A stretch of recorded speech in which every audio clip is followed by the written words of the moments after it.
We just got an 11 a.m. advisory.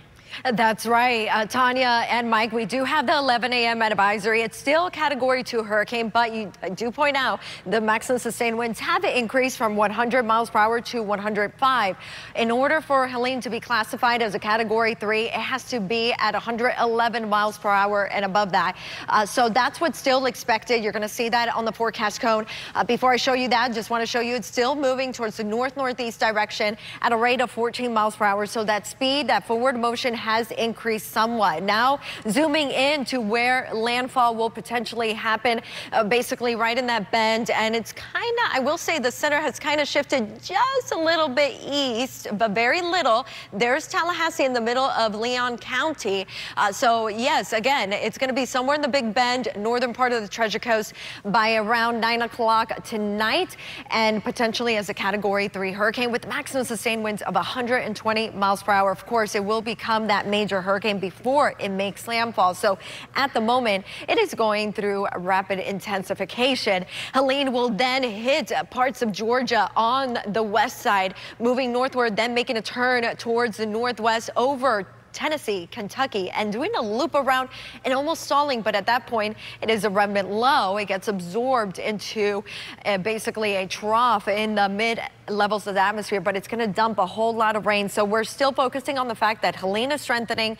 It is now basically moving in the eastern Gulf waters, making its closest approach to us here at home, although the center will still remain about 300 miles west of us throughout this afternoon and evening. But that's when the winds are going to be the strongest, and those winds have been kicking up. Of course, storm surge is already hitting the southwest coast, by the way. In Naples area, storm surge has, or the sea level has risen, and that storm surge is certainly going to be life-threatening going into eventually the Big Bend area. From the Big Bend up into the southern Appalachian Mountains, high risk for flash flooding. We're talking about up to 18 inches of rainfall. And then here's that storm surge just really quick. The storm surge is going to be the highest right about here, northern part of the Treasure Coast, and right in the Big Bend, up to 20 feet. Okay, let's send it off to Steve Villanueva in the house. You're going to tell us more about the local impacts. Yeah, locally, we've been tracking tornadoes all morning long. Started at late about 3:30, 3:45 this morning, and it just kept on going. And once again, we can continue to see a few tornadoes going on later today. We do have a tornado watch in effect, not just locally, but pretty much up and down the entire state. So we'll continue to see the threat of potentially a couple of tornadoes as we head into the next few hours. Now, in addition to that, we also have the tropical storm warning in effect. We will have winds of over 40 miles an hour. In fact, we've already seen that. And we have a flood watch in effect. Any storm that does roll through could produce very heavy rainfall. We saw the video earlier of those thunderstorms coming through and just a deluge of rain. And again, that could help to lead to some isolated flooding across the area. Otherwise, these are the peak wind gusts we've seen so far today. In Vero Beach, we had a wind gust of 60 miles an hour.